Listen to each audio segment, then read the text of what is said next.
ULA, bringing the perseverance rubber to Mars in 2020. Before we launch, we need to plan in advance. If we don't time this right, we'll be launching by chance. The Earth and Mars are moving on different lines, so we have to wait for a window when Mars is close to Earth in time. When we launch, we need to create the right trajectory, ending at a point in space where Mars will be 7 months from July. You see, if we launch between July 20th and August 11th, it's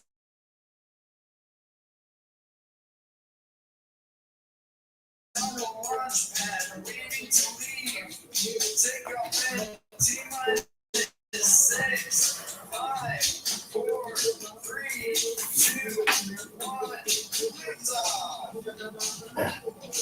The Atlas V is heading to space to orbit Earth to send the perseverance to Mars to propel our knowledge forward. On the Atlas V rocket, let me show you my parts. I have 4 solid rocket boosters. I'd say that's a good start. My RD-180 engine has a lot of thrust, and the Atlas booster on this mission is a must. I have 2 5-impaler bearings. Here's a left and a right. The house is my center, which is crucial for this flight. The center brings the sky crane and rover into orbit, then shoots it to Mars to discover more about it. Shortly after liftoff, the Atlas rocket begins to pitch for the proper flight path while minimizing the pressure on it. The SRBs are released at 1 minute 49 seconds. Once all SRBs are released, then they are done at 4 minutes 22 seconds. Propellant levels deplete, and the main engine shuts down. This part of my mission is complete. 6 seconds later, the Atlas Centaur separation activates. This is the time to release the booster stage. 10 seconds later, Centaur's first engine burn begins, sending the Centaur into circular orbit on its ascent. At 11 minutes, cut off of Centaur's main engine occurs. The Centaur will now start to ghost, but don't be concerned. Centaur main engine is restarted for the second up to burn, providing the first for Centaur to escape Earth's orbit in turn. 7 minutes later, the second cut off of the main engine happens. Centaur goes for 5 minutes with spacecraft separation. At 56 minutes, Centaur releases perseverance with power into hyperbolic orbit at 26,000 miles per hour. 7 months later, the gravity on Mars will catch with the spacecraft you see and hold on to it until the sky crane is set to release. The sky crane is used for entry, descent, and landing of the rover on Mars' surface. This job is so demanding. There's 7 minutes to get from Mars' atmosphere to its surface, going from 13,000 miles per hour to 0 without a miss. When the spacecraft is released after entering the atmosphere, its parachute deploys to slow the sky crane that you hear. The parachute releases and the sky crane boosters ignite. It hovers the rover up on Mars' surface at the right height. Pre-lowers the rover with cables above Mars' surface and releases the rover safely on its course with bliss. NASA's Perseverance will rest 2 main objectives you see. Find signs of life and simple materials they be. This is the first part of a future mission to Earth. No water hit. Exploring the known universe. We're on a mission to Mars with ULA. No water. No water. Mars with ULA, bringing the perseverance to Mars in 2020.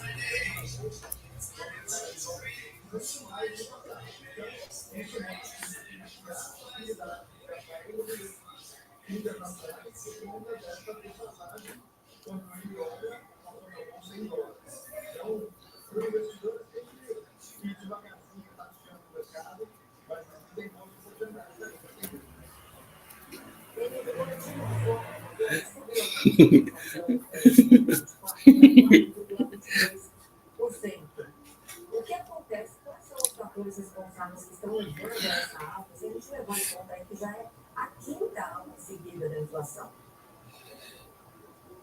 Exato, esse é um dos pontos de atenção, porque exatamente o mercado, né, os analistas que contribuem para a Comissão têm previsto que a inflação tende a subir. Então, o que tem for focar nisso, no consumo.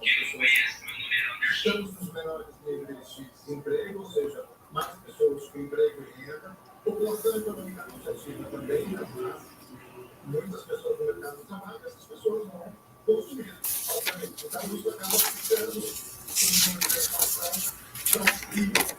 Agora, não só isso, né? Precisa pensar também que o governo nunca arrecadou tanto. Tem recordes de arrecadação. Então, o governo está apesar do recorde de arrecadação, ele tem também, ou seja, além de arrecadamento, está gastando mais do que tem. Então, ele também contribui para essa alta do PIB e, consequentemente, puxando a inflação para cima. Tanto as pessoas quanto o governo tem gastado bem, né? O consumo tem aumentado muito. Marcelo, você gostou muito da participação do conosco na resenha, que é essa apresentação do local, que essa aí queria. A gente vai falar uma coisa fazendo a primeira coisa. Obrigado, Alonso. E agora nós vamos falar sobre as eleições municipais. O número de candidatos negros registrados nas disputas desse ano é o maior das últimas 3 campanhas. Segundo o painel de perfil dos candidatos na plataforma do Tribunal Superior Eleitoral, em 2016, 47,75% dos candidatos se declararam negros. Na eleição seguinte, em 2020, o índice subiu para 50,02%. E agora, nessas eleições municipais, registrou mais uma alta e alcançou 52,73%. Para esses dados, são consideradas negras pessoas que se auto-intitulam como pretos ou pardos. Isso significa que nas últimas 2 disputas, o número de políticos negros concorrendo a cargos de prefeito, vereador ou vice-prefeito é maior que o de candidatos brancos. Apesar da boa notícia da representatividade, na última quinta-feira, o Senado aprovou a PEC da anistia, que limpa os partidos políticos de multas por descumprimento de cotas. Se promulgada, a proposta pode afetar diretamente o recebimento de recursos dos políticos negros. Após as eleições, os partidos tinham obrigatoriedade de repassar recursos a negros e pardos de forma proporcional, seguindo o número total de candidatos. Ou seja, se eles representassem 50% do número total de candidatos, receberiam 50% dos recursos destinados à eleição. Agora, a PEC sugere colocar como obrigatório os partidos repassarem 30% dos recursos para financiar campanhas de negros e pardos, independentemente da proporção. Então, já nessas eleições municipais, em vez de ficarem com 52% dos recursos referentes ao percentual de pardos aos brancos, os políticos negros podem receber apenas 30%. O texto já foi aprovado no Senado e na Câmara, agora recebemos a promulgação. Yes, that's because we were 2 black holes in such a manner. The energy emitted from such a pollution every second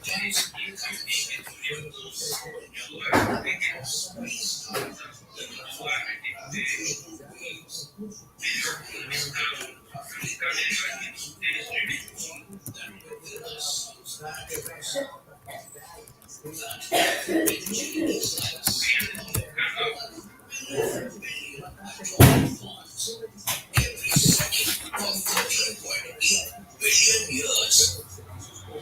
So, if such a pollution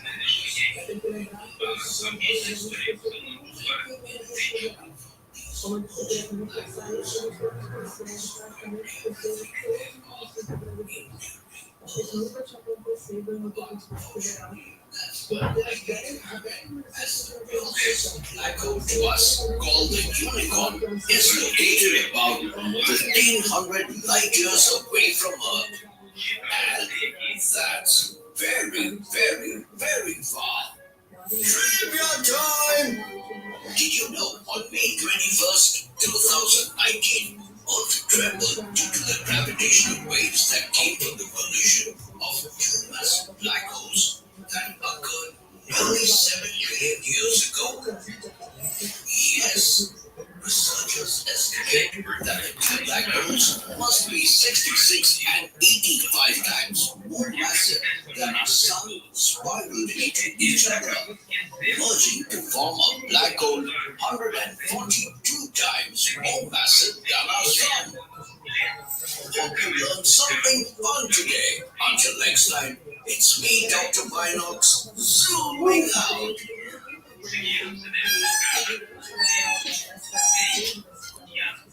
Never mind. Estava muito claro que os sites com caderno de prova seriam liberados. A gente divulgou isso muito de vídeos, que você tem muito debatido. Acho que não houve nenhum dúvida que quem fizesse formação de tudo teria como consequência a eliminação da prova.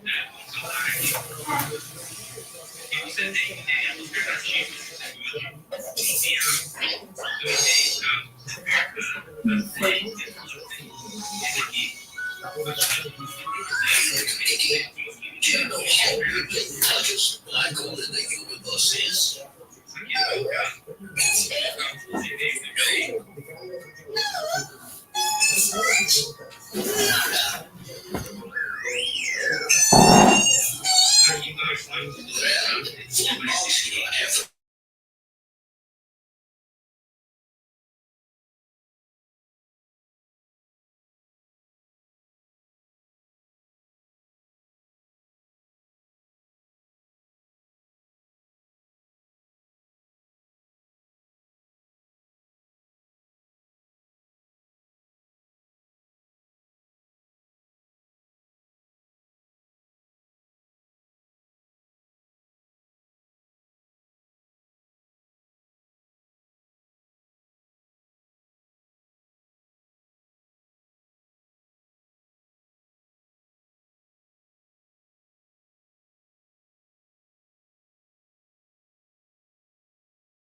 valor de os cálculos de racismo tem que ser Quando você está, depois como nós conseguimos explicar essa curtindo agora, não tem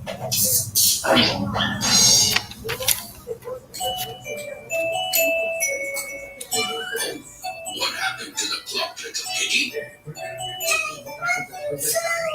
Oh, you mean like around the black hole? Yes, so in today's episode, let us travel up above the sky and answer a timeless question. Why does time slow down near a black hole? Is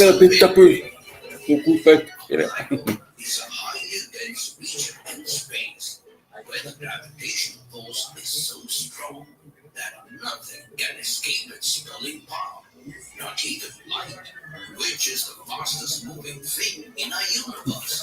On top of that, from a distant observer's point of view, an object entering a black hole appears to move slowly as if time has really slowed down near it. But is it really possible for time to slow down near a black hole? Well, according to Einstein's general theory of relativity, the answer is absolutely yes.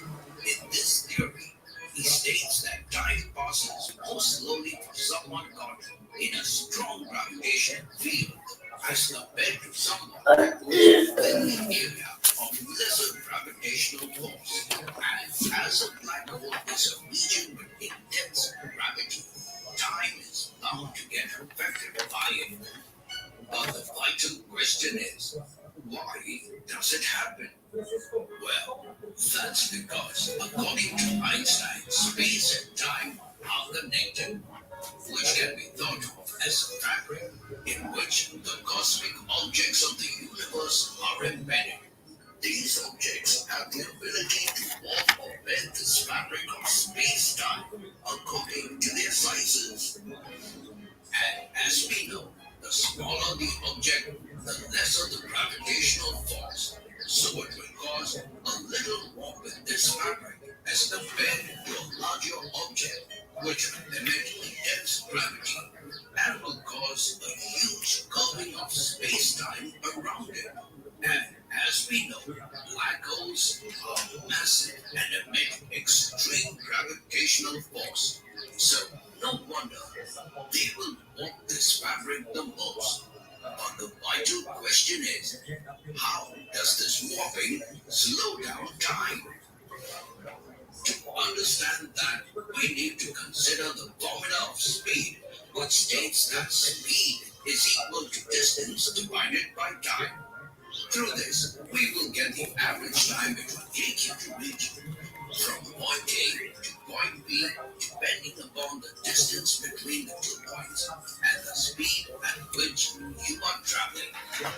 And over here, we already know that nothing can travel faster than light, and its speed stays constant at 1.07 billion kilometers per hour. But for the sake of easy understanding, let us assume that this light speed is only 2 kilometers per hour.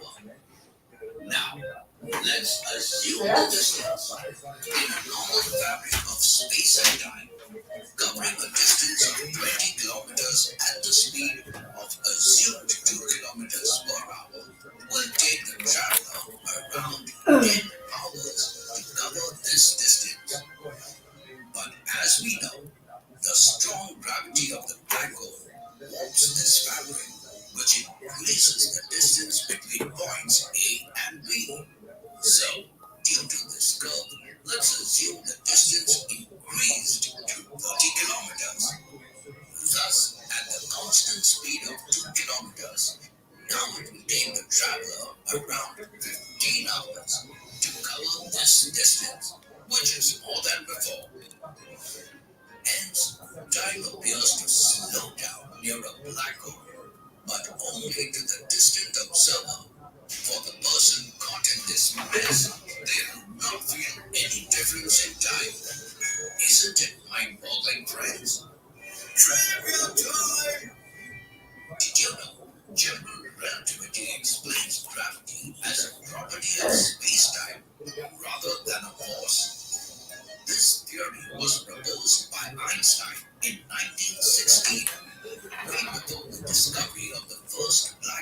in 1971.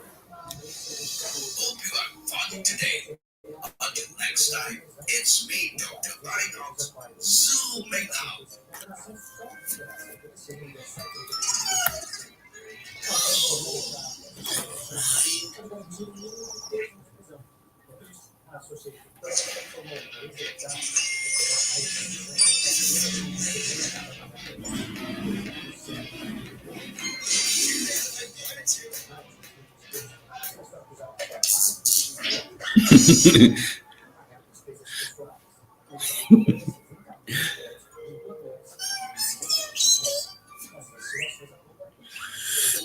Already all about the stars, the moons, the planets, the asteroids, and everything about this universe. Well, teaching everything could take forever and ever. But today, let me give you a quick lesson on our universe by answering a universal question. What is the universe? Zoom in. The word universe is derived from an old French word, univers, which finds its root in the Latin word universus, which translates to combine into one. And that's what the universe is. Everything combined into one mega cosmic system, including all of space, all the matter, energy, time itself, and of course, you and me. But the vital question is, what exactly is everything in this universe made of? Well, the universe is thought to be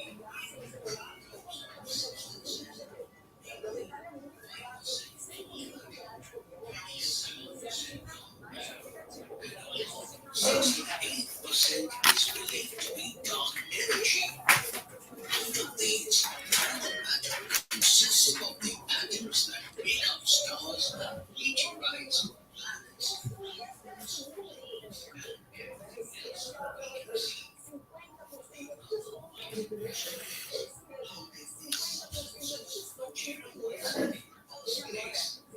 as we learned in our The Big Bang Theory episode. A lot of scientists assume that the universe began nearly 13.7 billion years ago with a massive explosion of an extremely hot ball that was thousands of times smaller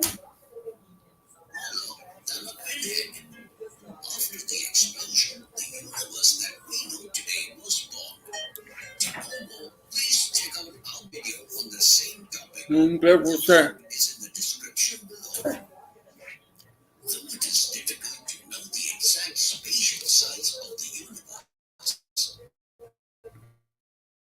however, the observable universe, which is the ball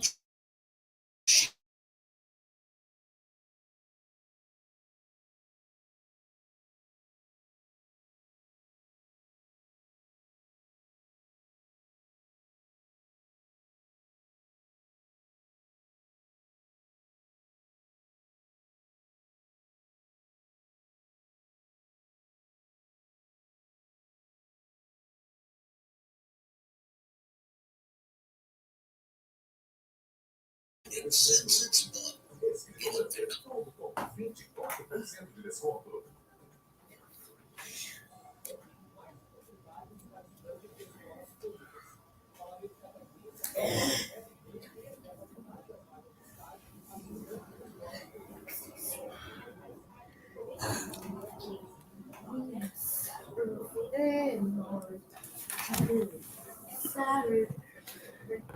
in a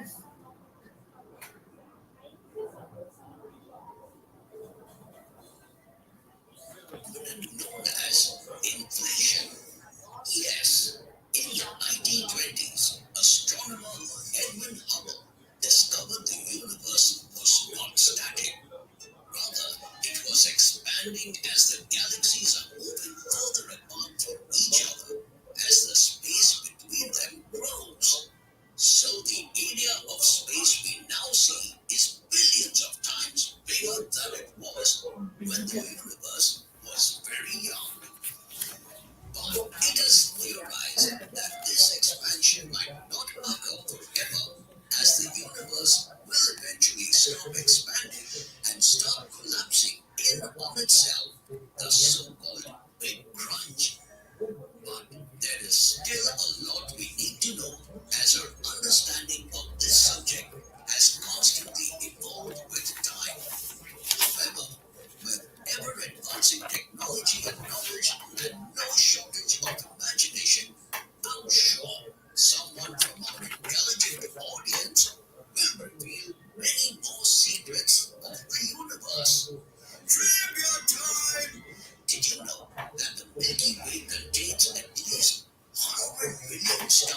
The universe contains at least 100 billion galaxies. Also, on March 21st, 2022, scientists confirmed that more than 5,000 planets exist beyond our solar system. But still, there's just a fraction of the likely hundreds of billions in our galaxy. Hope you learned something vital about our universe in a nutshell. And if you want to share your love, thoughts, and reviews, kindly mail them to bigkidsfeedback@gmail.com. Until next time, it's me, Dr. Binox, zooming out.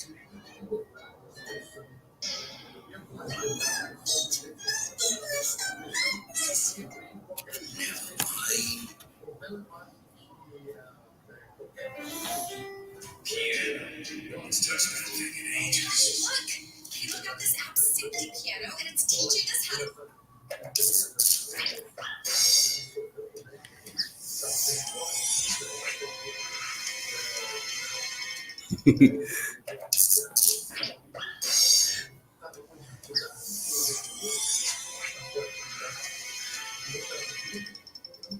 Hey, little kitty, what are you watching?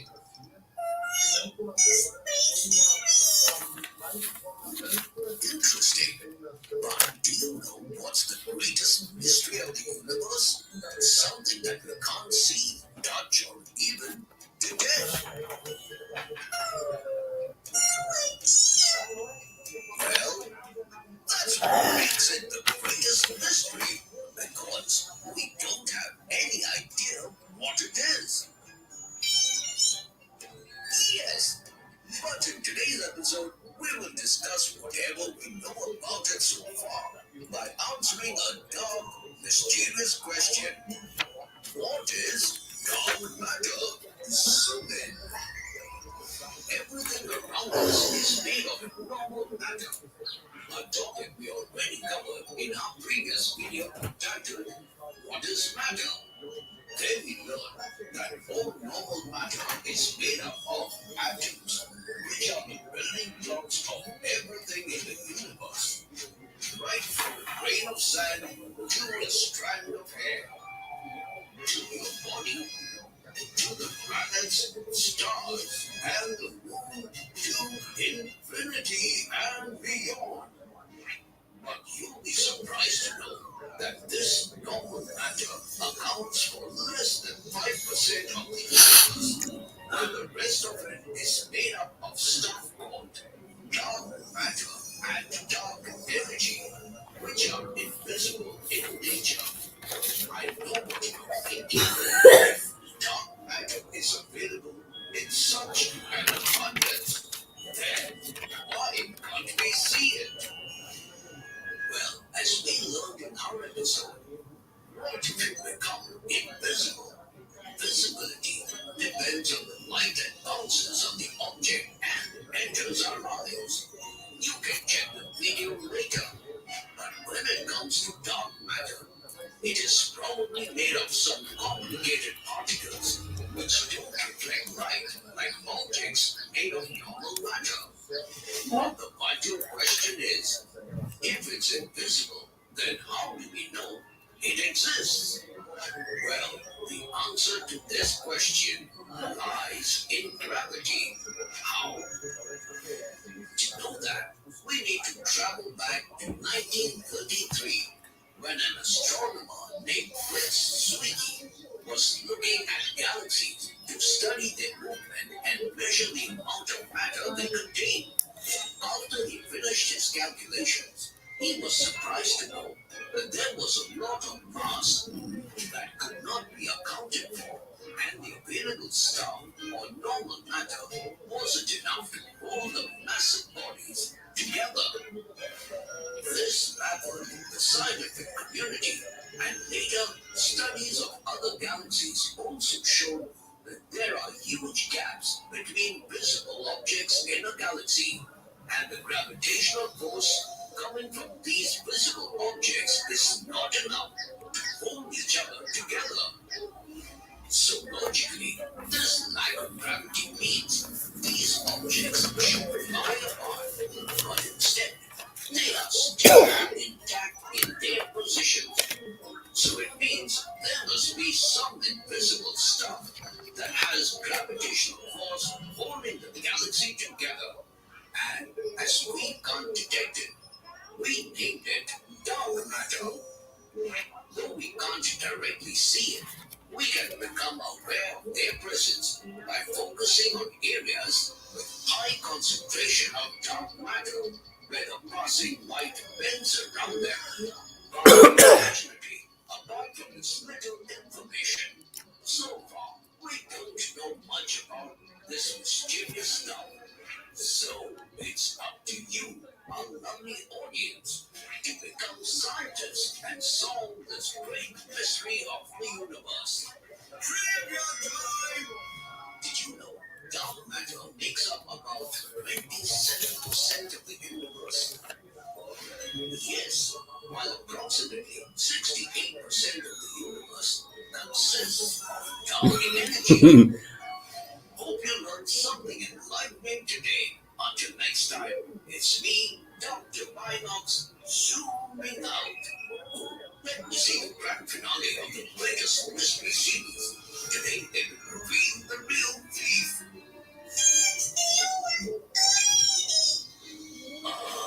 Never mind.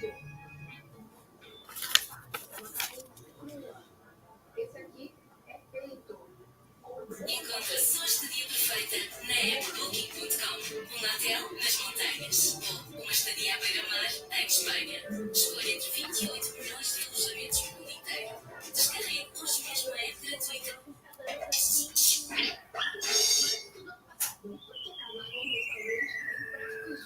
Oh, little kitty, you look a bit emotional seeing these pictures from the past.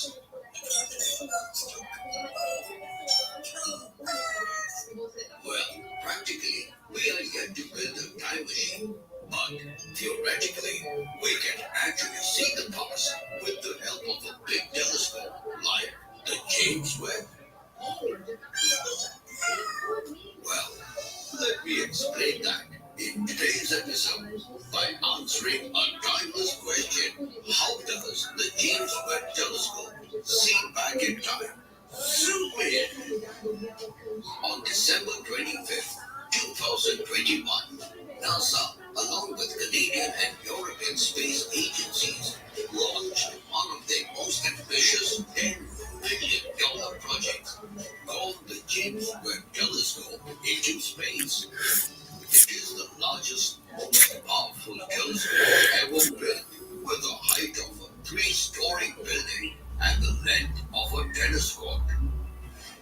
It was designed to capture images of some of the first and like dust clouds to see where new planets and stars are forming, and even examine the possibility of other planets. On top of all this, what's more fascinating is that it will allow us to look at what our universe was like about 200 billion years after the Big Bang. So basically, it will technically be able to look back in time. But how? Well, this time traveling factor of the James Webb Telescope is all to do with how long it takes light to travel through the universe. Confused? Let me explain. You see, all of the light is space in the glow from the electric bulb hanging away takes time to reach your eyes. And as light moves with a super speed of 186,000 miles per second, we don't catch it traveling from a shorter distance, like from the bulb to our eyes. However, when you're looking at objects that are millions or billions of miles away, like in space, you're actually seeing light that has traveled a long way to reach you.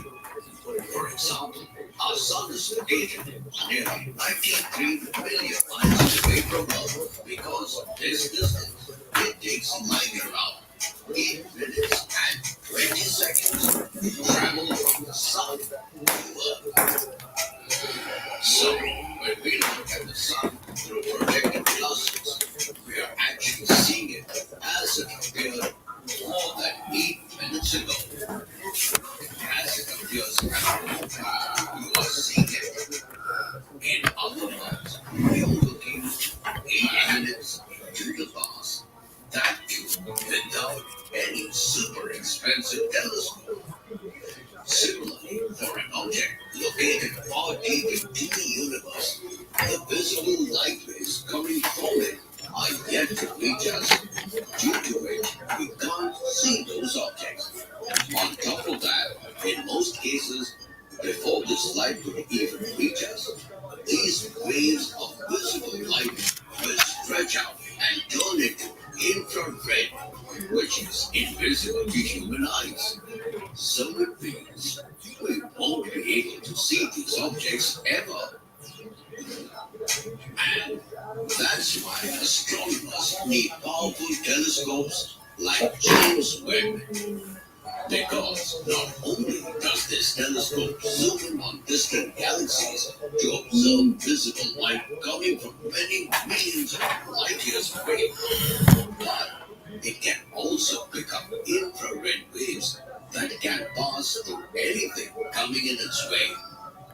So, using its infrared sensing instruments, James Webb can peek through dusty regions of space to study light that was emitted more than 13 billion years ago by the most ancient stars and galaxies in the universe, and look back into time.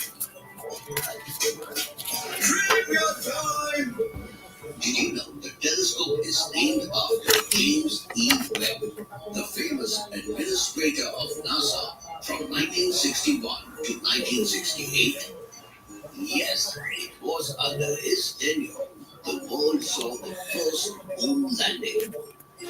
Hope you had fun today. Until next time, it's me, Dr. Binox, zooming out.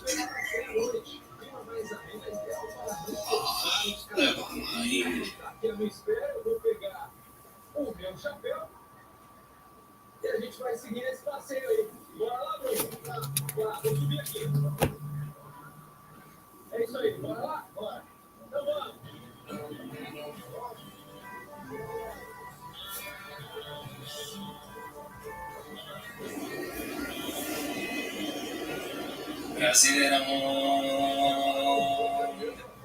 It started with a woman.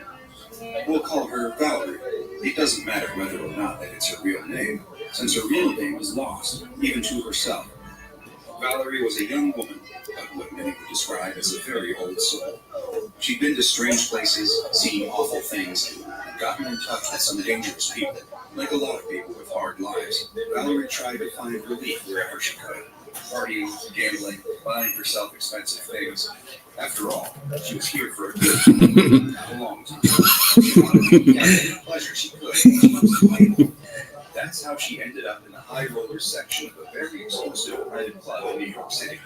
They had the finest drinks, the most attentive waitstaff, and the strangest entertainment.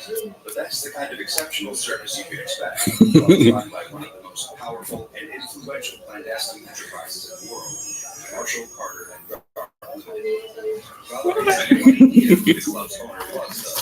He had come here with a wealthy friend. Well, a friend might be pushing it. She was here with someone she had met earlier that night. Now, as she sipped her drink and played another hand of blackjack, she realized that he was nowhere to be seen. Oh well, she didn't have anybody to please but herself, and the clubs of Marshall, Carter, and Dark could provide plenty of pleasure. Valerie's problem was that she didn't have the money to keep living large off of the projects, and she was about to get a rude awakening as to just how much these mysterious businessmen valued their bottom line. If she took a second to think about it, she may have noticed she was out of place among the rest of the clientele, wealthy businessmen in shady mobiles and fine suits. What was a girl like her doing in a place like this? Unless, of course, she was here to fulfill another purpose entirely. Eventually, a bill was presented to Valerie. Oh, this isn't for me, she told the waiter. My friend is taking care of everything. When she got the motion towards the waiter here, she realized that he was nowhere to be seen.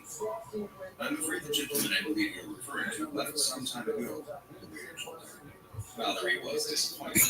This kind of thing had happened to her before. She reached for her purse. It looked like she'd be paying for herself that day. All right, how much do I owe you? She said as she grabbed a handful of chips from her stack. I'm afraid you might be a little confused, the waiter told her. I'm what at most could be a couple $100 in casino chips. Are you not aware of what you're drinking? Valerie glanced at the bottle of champagne sitting next to her, and then at the other two identical empty bottles sitting next to it. It's the champagne he ordered, Valerie answered.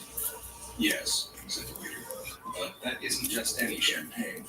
Valerie's eyes began to grow wide as he went on.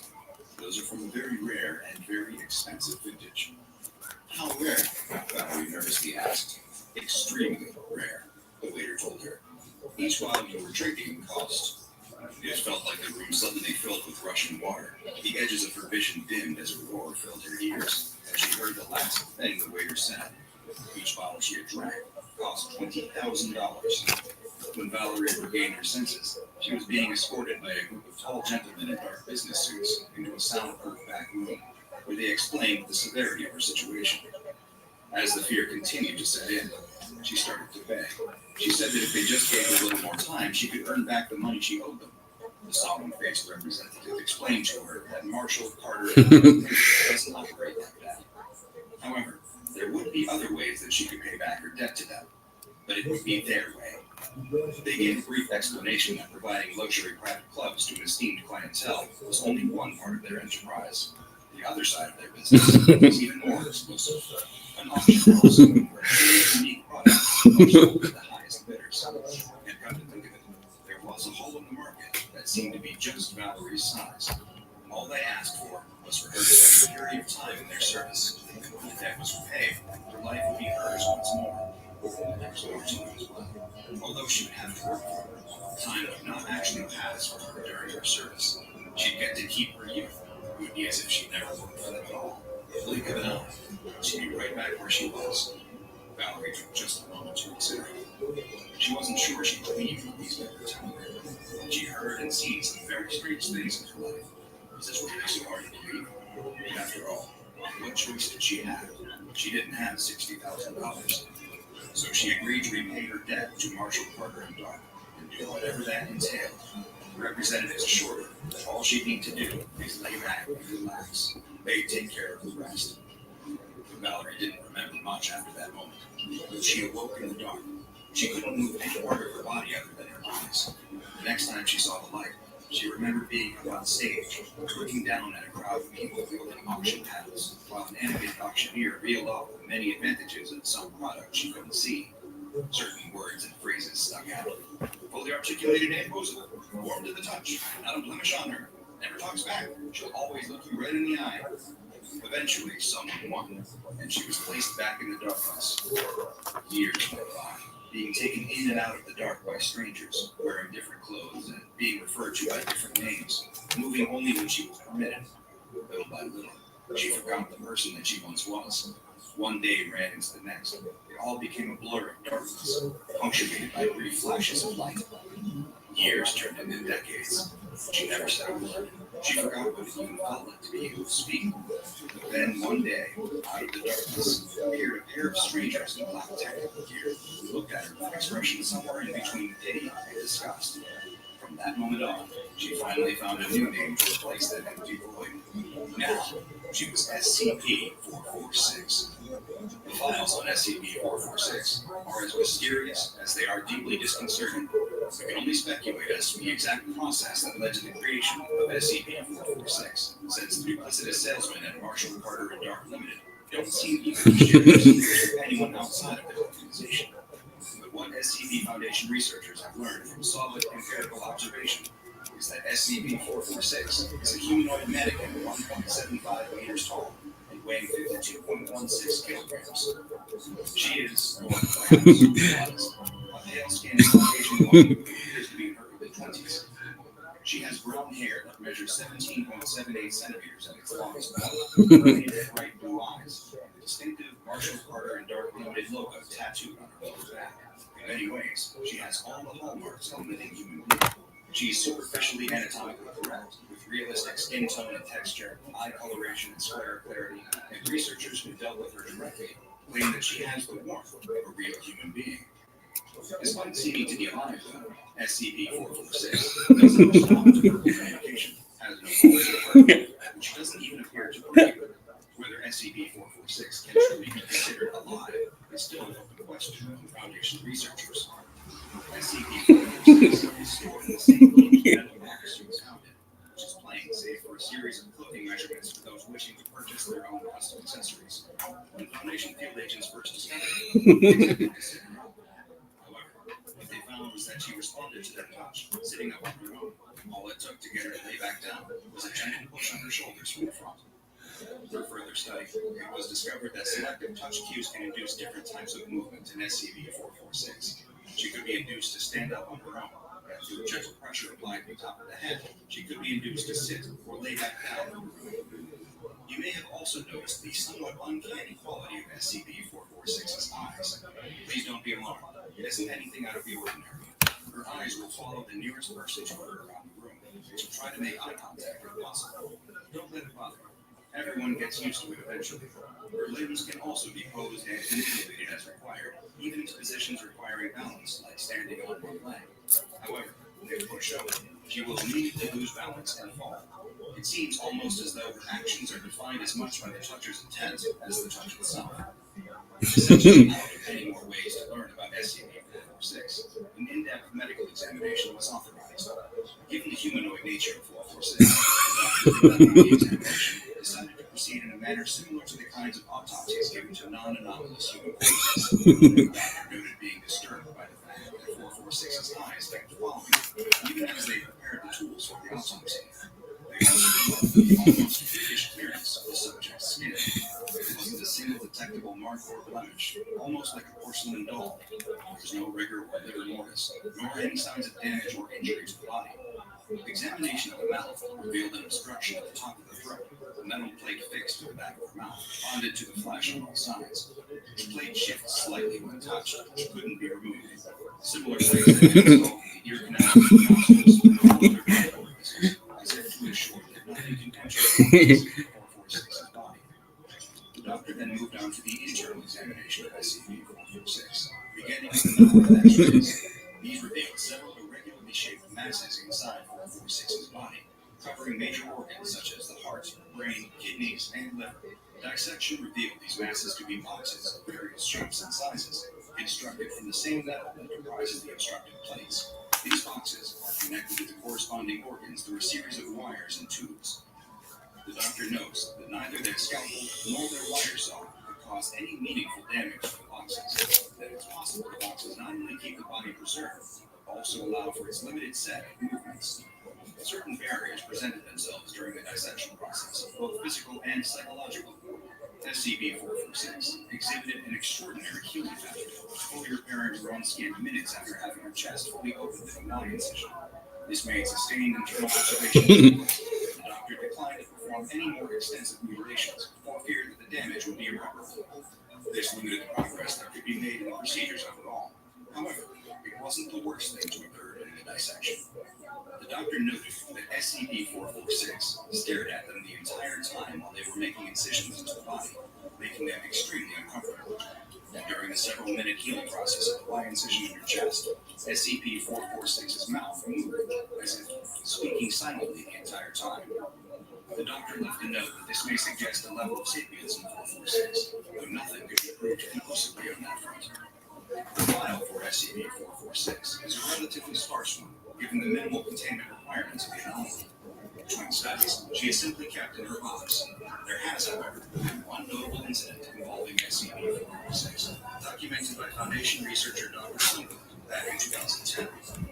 The event, labeled Incident 446-1, took place in Storage Room 6. In the interest of preserving the anomaly's modesty, she was dragged out of the class uniform before being placed back into her box for the night. A guard reported a strange thumping noise later that evening, and investigated himself and found thought it was coming from the inside of SCP-446's box. Somebody was called in at this point, oversaw the opening of the box. It turned out that SCP-446 was repeatedly attempting to rise from the sitting post inside the box and was banging her head against the lid. Finally freed, SCP-446 rose to her feet of her own volition for the first time since the start of the containment.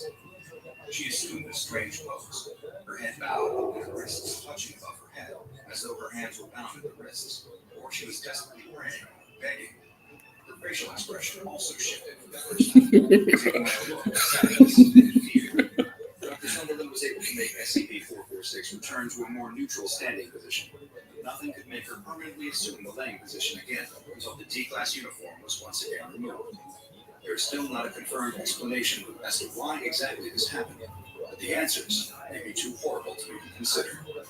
For this particular anomaly, which has been given the safe class designation, perhaps the kindest thing to do is leave her in the box. That's at least a more humane fate than whatever Marshall, Carter, and Dar had planned. Now go and watch another entry from the files of Dr. Bob, SCP-054, the Water Den, for another SCP that the Foundation has gone to great lengths to try and better understand. Make sure you subscribe and turn on notifications so you don't miss a single anomaly as we delve further and further into the SCP Foundation's classified archives. O pessoal lá bota nos paros quase diários com o exército israelense, evacuou a aliado para a segunda base em meio de guerra com Israel na faixa de Gaza. O conflito começou após um ataque semelhante de movimento da solo israelense em 7 de julho. O assassinato na morte do Hezbollah pouco antes levaram a comunidade internacional a se mobilizar para evitar uma escalada regional após as ameaças de represálias por parte do Irã e do Hezbollah. Daqui a pouco a gente volta com outras notícias em mais uma edição do JR 24 horas na Record News.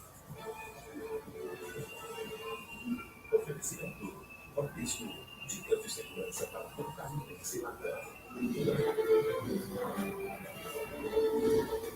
Você já ouviu alguma vez falar do Campeonato Mundial?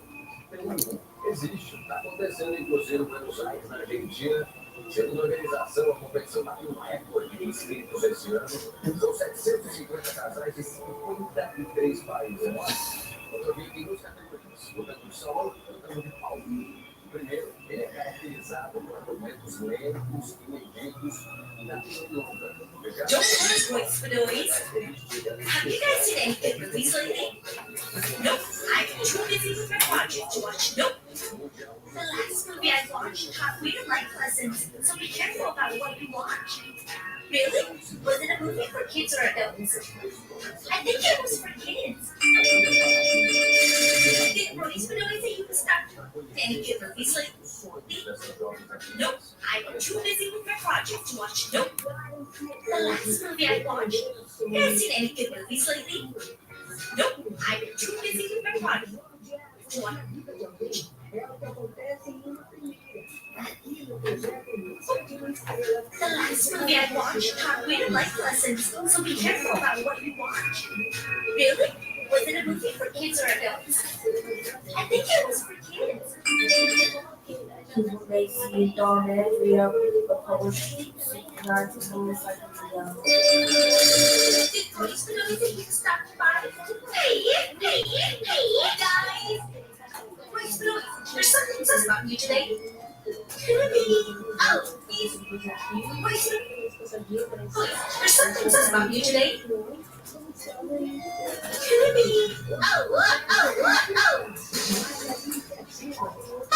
You probably noticed I'm more calm than usual today. I just finished watching the movie and I feel like I've learned so much. I'm not so much more mature now. In fact, I feel like an even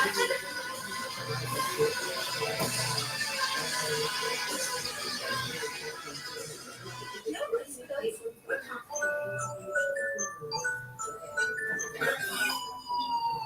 What are you wearing? What are you wearing? Oh, you mean my boxers and tank top? Get used to it. I'll be just like my boxers.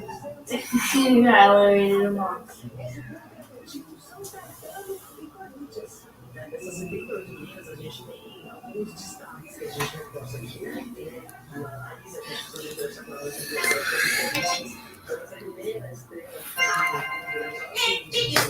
I'll be dressing like the cake whenever I feel like it.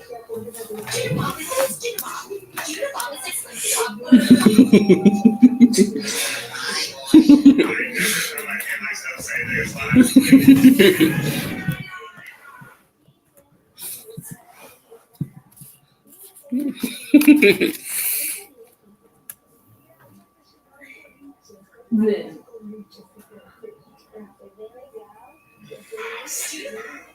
Don't they know I'm busy swallowing myself?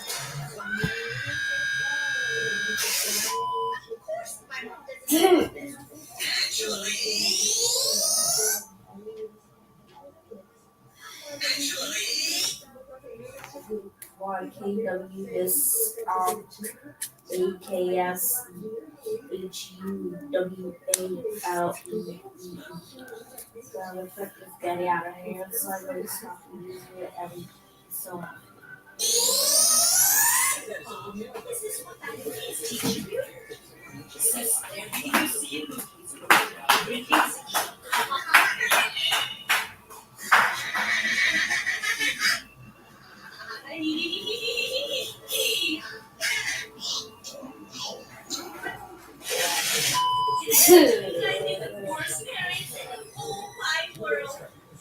You always support me and allow me to be who I truly feel.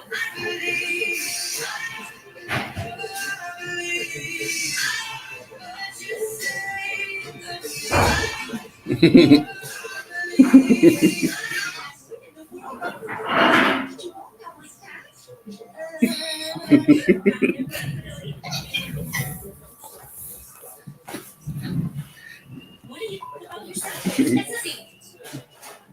Oh wait, Brixton is here. Anyway, did you guys do anything interesting over the weekend? Not really. I mostly just watched yellow guitars, 3 times people on TV. Well, something crazy happened. Wow.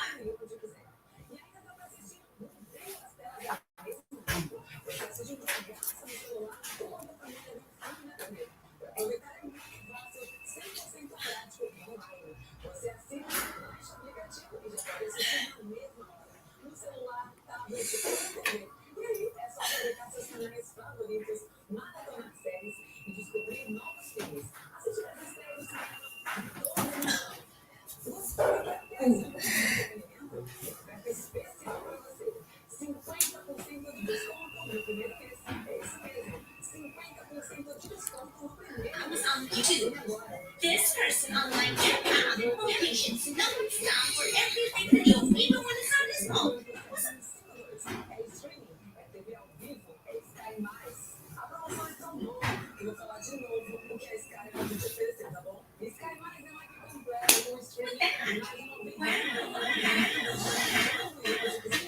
He must be struggling with insecurity. That person was me. Actually, really? That's what you had. What happened? I don't know. You boarded us. Come in and put you back to the way. Never mind. I bet we're going on a trip in our favorite rocket. Visitor and President Joe Biden asked, today we have this project. You're going to draw a self-portrait and tell us all about the limit. Yes, I hate projects. I can't wait to learn. Now, let's make a list of what you like about your limit. Then you can follow. Please, the doors. We're dying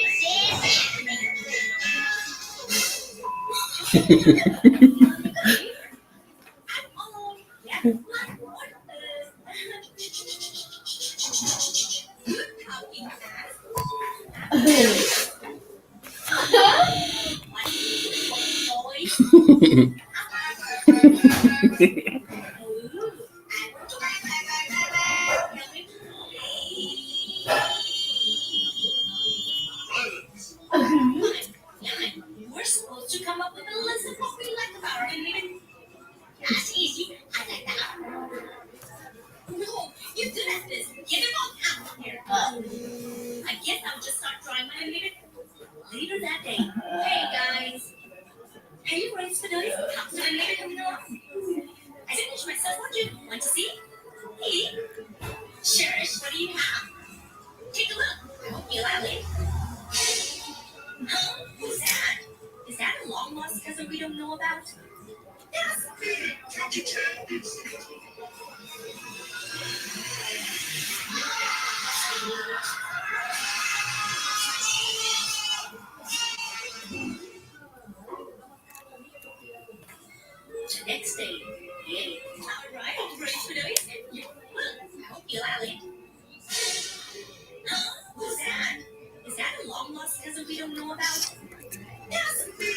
Next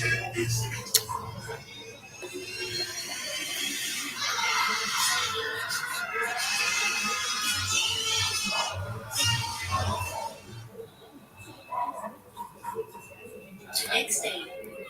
All right, Grace Paradise, you're up next.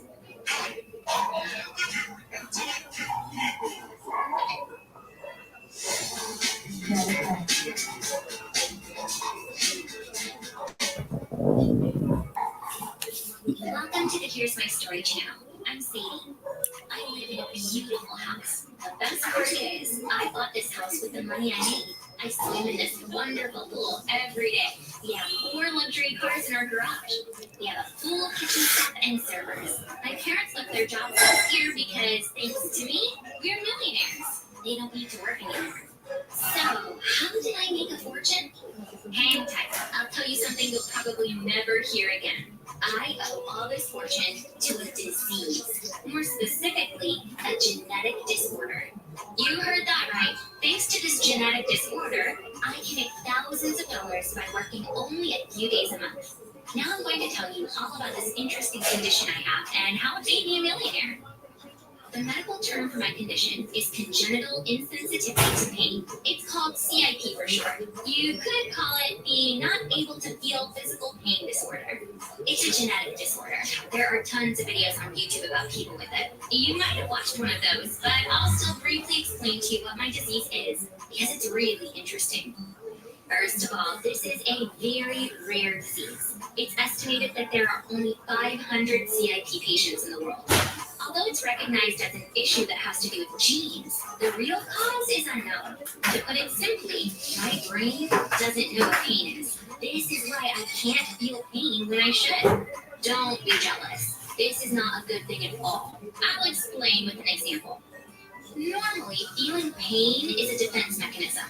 Let's say you're in the shower. You turned on the hot water by mistake. In that second, you feel intense pain and turn the hot water off immediately to avoid burning yourself. My process doesn't go that way. If I accidentally turn on the hot water, I don't feel any pain, so I can't tell if the water is hot enough to burn my skin. I continue showering with boiling water.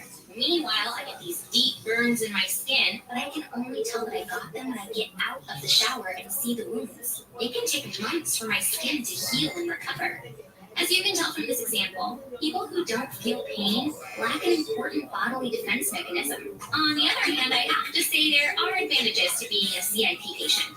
It hurts like hell when you hit your pinky toe, right? I'm lucky that way. Even if my pinky toe is broken, I don't feel pain. Similarly, when I step on a Lego piece, it doesn't hurt. I don't feel bee stings. My mosquito bites don't itch. I don't have menstrual pain. I've never had a tooth or headache in my life. But not feeling pain doesn't make me a superhero either. Let's say I went camping in nature. A snake bit me while I was walking